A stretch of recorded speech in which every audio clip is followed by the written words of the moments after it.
terima kasih pemirsa masih menyaksikan NTV Prime. Saatnya sekarang kita simak NTV Prime Dialog. Saya Doni The Kaiser. Pemirsa, tanpa terasa hari ini adalah hari ke-365 atau hari terakhir di tahun 2024. Beberapa jam lagi kita akan segera memasuki tahun baru tahun 2025.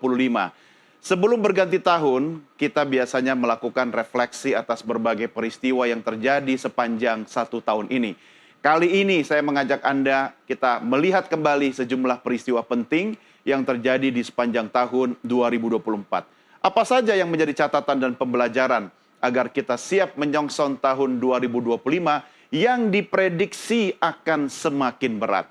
Ya pemirsa, untuk perbincangan sore ini, kami sudah hadirkan narasumber dan saya di studio ditemani oleh jurnalis senior Bambang Harimurti. Mas Bambang, apa kabar? Oh, apa kabar? Sehat ya Mas ya? Alhamdulillah, gimana Bung Doni? Amin, luar biasa sama-sama. Dan kita juga sudah terhubung dengan narasumber kita melalui sambungan Zoom.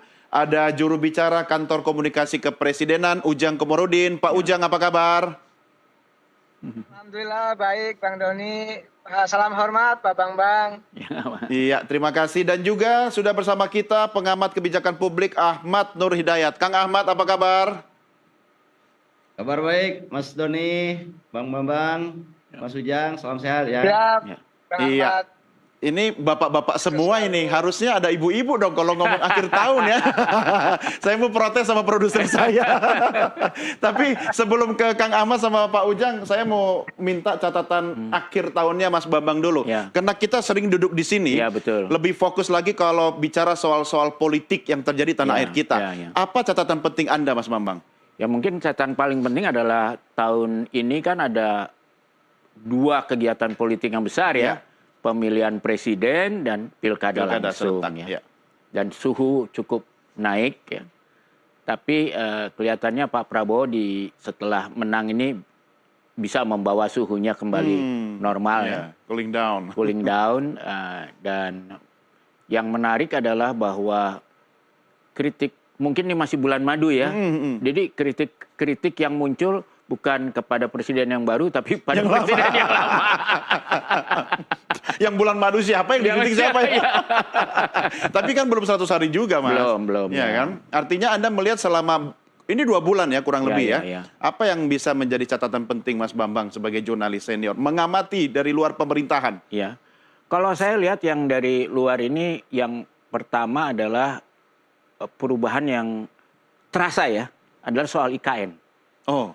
Ya kalau sampai menjelang akhir Presiden Jokowi itu kan waduh kayak IKN dikebut-kebut segala mobilisasi lah untuk ibu kota baru itu sampai pakai buzzer dan sebagainya ya. Lalu ketika terjadi perubahan presiden, fokus presiden yang baru ini sama sekali berbeda. Fokusnya justru makanan bergizi. Iya. IKN tetap dilanjutkan, IKN, tapi spotlight bergeser. Bagusnya tidak dimangkrakan lah paling tidak, tapi tadi sempat ngomong asal aja gitu. Iya, jadi maksudnya? Maksud saya karena dengan biaya anggaran yang kita lihat untuk IKN tahun depan, itu hanya cukup untuk pemeliharaan aja ya. Karena kan kalau gedung, kalau kita tanya teman-teman properti itu, biaya pemeliharaan tuh nggak murah loh. Mungkin 125.000 per meter persegi ya. Kaliin aja berapa luas gedung-gedung di IKN kota, ya. Itu kan kota. Jadi 4 triliun itu pasti minimalis lah. Nah, dan memang sudah tidak bisa ditambahkan karena anggaran yang dianggarkan untuk itu semua kan memang sudah hampir habis ya. Ya. Dan Pak Prabowo sendiri sudah mengatakan dia akan fokus kepada makanan bergizi ini. Saya kira yang juga anggarannya besar. Anggarannya besar, walaupun sempat diturunin dari 15.000 menjadi 10.000. Dan dari susu pindah ke daun kelor ya. Walaupun ini agak lucu ya, sepertinya daun kelor. Tapi sebetulnya kalau orang yang cukup memperhatikan soal gizi, pohon kelor itu memang di banyak negara dijadikan sumber asupan gizi. Ya, betul.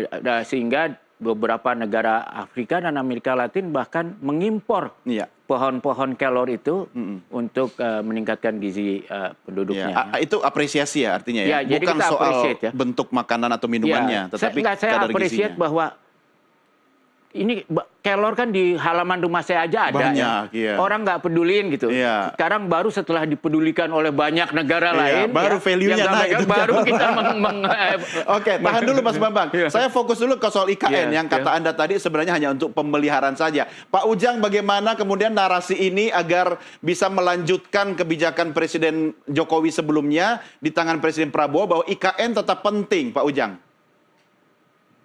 Pak Prabowo tentu punya kebijakan yang mengepentingkan kepentingan nasional ya, Ya. dan kepentingan publik. Artinya prioritasnya itu pertama secara nasional itu diperhatikan, yang kedua terkait dengan rakyat itu menjadi prioritas bahwa rakyat harus disejahterakan. Oleh karena itu pidato beliau selalu menekankan rakyat, rakyat dan rakyat. Bahkan dalam konteks pemberantasan korupsi terkait dengan katakanlah tanda petik ya pemotongan anggaran, perjalanan dinas luar negeri hingga 50%, itu kan guna kepentingan masyarakat banyak. Artinya rakyat Indonesia yang menjadi prioritas harus disejahterakan. Dan itu komitmen yang tidak bisa ditawar, bahwa Pak Presiden ketika diamanahi dan dilantik menjadi presiden, yang harus diutamakan adalah kepentingan rakyat tadi. Lalu yang perlu kami sampaikan bahwa komitmen Pak Presiden untuk menata Indonesia ya dalam konteks ke depan itu tidak perlu diragukan. Kita insya Allah ke depan akan menyaksikan bagaimana program-program Pak Prabowo akan direalisasikan, akan dieksekusi, akan dilaksanakan untuk kepentingan tadi masyarakat Indonesia. Kita tahu bagaimana Pak Presiden punya Astacita ya, lalu juga punya 17 program prioritas, lalu juga punya 8 PHTC gitu. Ini kan program-program semuanya untuk rakyat, untuk publik yang memang tadi menjadi perhatian dari Pak Prabowo. Oleh karena itu ke depan kita tidak perlu pesimis, harus optimis bagaimana pemerintah khususnya Pak Prabowo dalam konteks menata mengelola bangsa ini agar betul tidak salah arah, tidak salah jalan. Ya. Dan Prabowo memastikan ke depan bahwa jalannya ya jalan lurus saja, tegak lurus saja untuk tadi membangun kesejahteraan masyarakat Indonesia. Itu yang perlu kami tekankan, Bang Doni. Ya, saya bergeser ke Kang Ahmad. Kang Ahmad Nur Hidayat, apakah kebijakan Presiden Prabowo untuk tetap menjaga, tanda petik kalau istilahnya Mas BHM tadi, merawat ya IKN itu sebagai salah satu bagian bahwa ini juga penting bagi publik menurut Anda?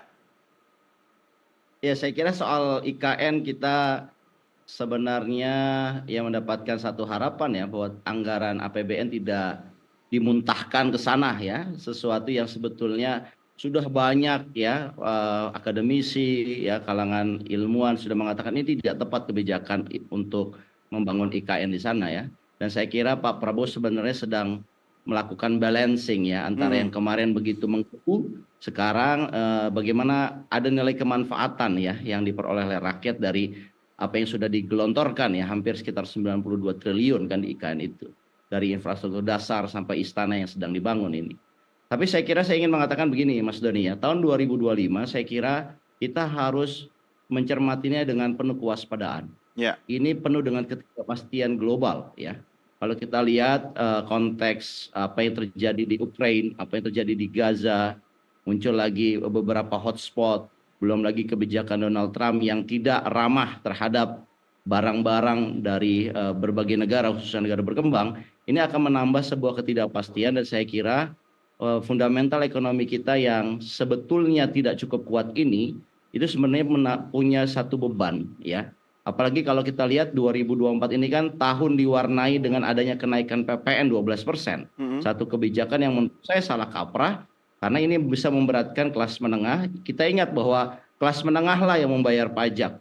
Kelas menengah lah yang kuat akan membuat ekonomi kuat. Tetapi kalau kelas menengahnya seperti sekarang, terus melemah, daya belinya tidak kuat ya, kenaikan gaji 6,5%, itu langsung terkalahkan dengan PPN yang 12%, tentunya kelas menengah yang seperti ini, yang rapuh seperti ini tidak bisa menjadi bantalan buat perekonomian, apalagi di tengah ketidakpastian di tahun 2025 nanti.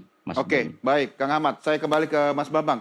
ini soal PPN 12% jadi apa enggak, kita juga lagi menunggu nih detik-detik pengumuman dari pemerintah ya. Ya. Tapi catatan saya kalau misalnya kembali ke soal IKN tadi, Mas BHM, Pak Prabowo kan menunjuk Pak Bas ya, yang memang sejak nol lahan gitu kosong sampai kemudian berlanjut di era Presiden Prabowo untuk menjadi penanggung jawab utama dari IKN.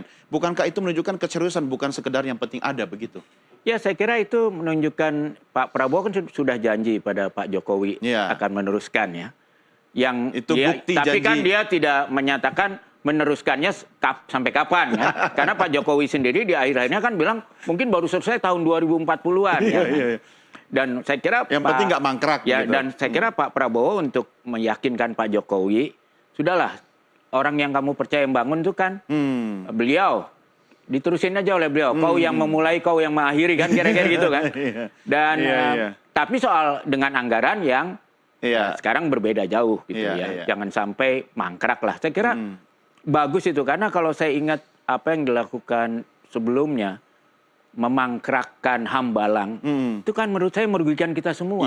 Kita karena juga itu kan uang kita juga. Jadi betul. jangan sampai diulang memangkrakkan IKN hanya karena ganti presiden gitu ya. Karena itu kan ya uang kita juga gitu. Artinya ini aspek leadership ya dari seorang pemimpin ya, bukan soal politisi begitu Mas Bambang Anda melihat. Saya kira ini soal apa ya? Etika lah, soal politik. Soal apa istilahnya fatsun. Fatsun politik. Jangan menggunakan mentang-mentang ada pemimpin baru seolah-olah semua yang dilakukan pemimpin lama itu jelek semua dan dimangkrakkan. Ya janganlah, itu kan uang kita juga gitu ya. Tapi dipelihara, diperbaikilah, dibenahi. Dan saya kira saya setuju dengan Pak Ujang. Ini juga memberi pesan, kalau kita paksakan bangun IKN, yang menikmati IKN ini kan fasilitas untuk birokrasi. Betul. Iya kan? Dan nanti yang Pak APBN. Sementara yang swasta pasti membangun buat orang yang punya uang lah. Nggak mungkin mereka membangun untuk orang miskin karena nggak kembali modalnya kan, investor. Nah, sekarang dikembalikan, sekarang udah difokuskan saja memperbaiki gizi anak-anak ini supaya tahun 2045 itu betul-betul tahun keemasan bukan tahun kecemasan. Ya kan? Karena kalau IQ-nya nggak naik dari 78, rata-ratanya kan repot juga gitu. Makanya digenjot dengan makanan bergizi gratis. Oke, Mas Bambang, kita... dan kenaikan gaji guru. Ini penting. Penting. Di hari guru dapat hadiah kenaikan gaji guru. Kita tinggalkan dulu IKN, karena tadi Anda sudah mengulik soal Pilpres sebagai salah satu kontestasi politik terbesar tanah air kita dan juga di dunia kalau boleh kita katakan. Betul. Nah, dalam waktu singkat ya, sehari. Artinya Indonesia bisa keluar sebagai salah satu negara ciri demokrasi terdepan di dunia. Apa catatan penting Anda? Catatan penting saya yang nomor satu adalah kita harus bersyukur ya bahwa kita bisa melaksanakan pemilu terbesar di dunia dalam satu hari itu relatif aman. Kalau kita lihat apa yang terjadi di negara lain sekarang kan. Banyak kita lihat rusuh. jangankan di Afrika, di Eropa aja. Eropa Timur sekarang rusuh gitu ya. Kita bisa melihatkan itu dengan baik. Dan bukan berarti tidak ada konflik, tapi konflik diarahkan ke institusi yang hukum lah. Jadi dalam hal itu kita boleh berbangga lah. Yang kita masih sangat harus perbaiki kan soal hukum. Karena dalam masalah hukum ini tahun 2024 tuh banyak catatan buruk. Dan mudah-mudahan ini menjadi masukan bagi Pak Prabowo di tahun 2025 untuk fokus membenahi ini. Kalau mau, tidak mungkin kita tumbuh 8% kalau tidak ada kepastian hukum dan tidak ada keadilannya. Soal cawapres Gibran yang kemudian jadi pendamping Presiden Prabowo menjadi wakil presiden itu gaungnya sudah mulai hilang. Tetapi masih ada pihak-pihak yang menimbulkan riak-riak kecil soal Gibran lah, soal Fufu Fafa dan sebagainya. Apakah itu masih sisa-sisa kontestasi Pilpres atau bagaimana? Saya kira begini ya, kan katakan dalam proses yang buruk, sulit untuk mengharapkan hasil yang baik gitu ya. Harus kita akui dengan bahasa terangnya kan proses masuknya Gibran menjadi wakil presiden itu melalui banyak proses yang banyak pakar mengatakan tidak etis. Sehingga itu buntutnya ada sampai sekarang. Nah, untungnya di Indonesia itu konstitusinya jelas. Wapres itu fungsinya ya ban serep. Jadi terserah presiden mau dimanfaatkan atau tidak gitu loh. Jadi sekarang pandai-pandainya Presiden Prabowo saja. Berbagi tugas, berbagi peran. Bagaimana kalau saya merasa gini loh. Pak Prabowo itu punya satu dia punya satu kesukaan kalau ketemu anak muda terus membimbing, mementoring mereka supaya menjadi anak muda yang baik. Betul. Nah, mudah-mudahan Pak Prabowo bisa melakukan Wapres. itu pada wapresnya yang masih sangat muda ini. Dan itu tulus ya Pak Prabowo. Tulus, Oke, ya. saya mau tahu dari dalam rumah tangga istana sendiri, Pak Ujang, seperti apa komunikasi antara RI 1 dan RI 2? Karena kemarin Wapres juga ada program pengaduan dari masyarakat bisa ke Wapres. Itu bikin Pak Prabowo kemudian merasa ada matahari kembar nggak Pak Ujang? Tidak ya, sangat baik ya, sangat harmonis, sangat kondusif. Bagaimana cerminan dua pemimpin itu ya sangat kompak untuk bisa menata bangsa ke depan. Yang lalu biar berlalu gitu.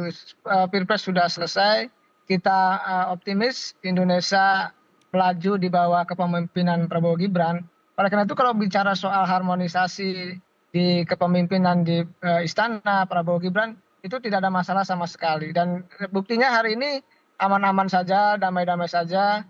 Semuanya tertib ya dengan fungsi dan tugas yang sudah diberikan oleh Undang-Undang Dasar 1945. Oleh karena itu masyarakat tidak perlu khawatir. Insya Allah pemerintah sangat komitmen untuk bisa membangun bangsa demi kesejahteraan Indonesia yang sudah sering ditekankan oleh Pak Prabowo. Suasana harmonis ini, Pak Ujang, bisa dijamin ya, tidak hanya pada masa bulan madu aja ya? Ya insya Allah Bang Doni, kita harus husnudon dalam konteks menata Indonesia ya. Bagaimanapun pasangan Pak Prabowo dengan Mas Gibran adalah satu paket ya kepemimpinan Indonesia. Jadi ke depan insya Allah semuanya berjalan dengan baik, lancar, dan kami minta doa restu semuanya agar betul-betul kepemimpinan kedua tokoh bangsa tersebut bisa menjalankan amanah dengan baik gitu. Oke, baik. Sebentar saya ke Kang Ahmad dulu ini. Menarik ini karena menyambung tadi statementnya Pak Ujang soal dulu Mas Bambang masih ingat Wapres Tri Sutrisno juga punya kotak pos 5.000 ya. Nah, ini kan bahkan Sudarmono yang mulai. Iya, Pak Darmono yang memulai. Artinya kalau melihat perlunya masyarakat itu ditampung ya melalui sebuah saluran komunikasi. Kang Ahmad, Anda melihat apakah ini salah satu strategi komunikasi publik yang dilakukan oleh Presiden melalui Wakil Presiden, atau Anda melihat ini ada upaya untuk Wapres mencari spotlight? Iya, saya kira kalau tugas Wapres itu kan sebetulnya ban serep tadi yang Mas Bambang bilang ya. Jadi kalau ban serep itu untuk apa? Untuk kode pos komunikasi Wapres tadi itu kan hanya cari sensasi dan cari nilai berita lah kalau menurut saya. Tapi tidak dilarang kan? Tidak ada yang melarang. Cuman kan nilai kegunaan. Ingat loh, tidak dilarang bukan berarti kita tidak bisa kritis karena Wapres ini kan menggunakan anggaran yang juga berasal dari rakyat. Artinya setiap kegiatan yang dilakukan oleh seorang pejabat negara itu harus bermanfaat sebesar-besarnya untuk kemakmuran rakyat, untuk kesejahteraan rakyat gitu. Jadi tidak boleh kemudian motivasinya bukan rakyat ya, apalagi persiapan katanya bilang sampai nantilah 2000 berapa ya, saya kira terlalu jauh lah. Tapi saya kira penting publik ini ditunjukkan orkestrasi yang sangat indah yang dilakukan oleh seorang presiden, dan ini harus diikuti juga oleh wakil dan menteri-menterinya. Ya, cuma mungkin begini Kang Ahmad, kalau perspektifnya kita melihat bahwa ini adalah upaya pemerintah, ya kita lihat RI 1, RI 2 satu paket, ya untuk merangkum ya hal-hal yang dirasakan oleh masyarakat. Ini langsung ke ring pertama pemerintah pusat gitu. Itu harus kita apresiasi dong. Anda melihatnya seperti apa, Kang? Ya kalau mengapresiasi tentunya dengan keluhan itu disikapi dengan cepat ya. Ada satu hal keluhkan dan itu direspon. Ya. Sampai sekarang kan kita belum ada nih responnya, belum dengar nih responnya. Dan saya kira memang yang bisa merespon. Anda harus laporan dulu kali ke situ sambil menunggu ada respon apa enggak.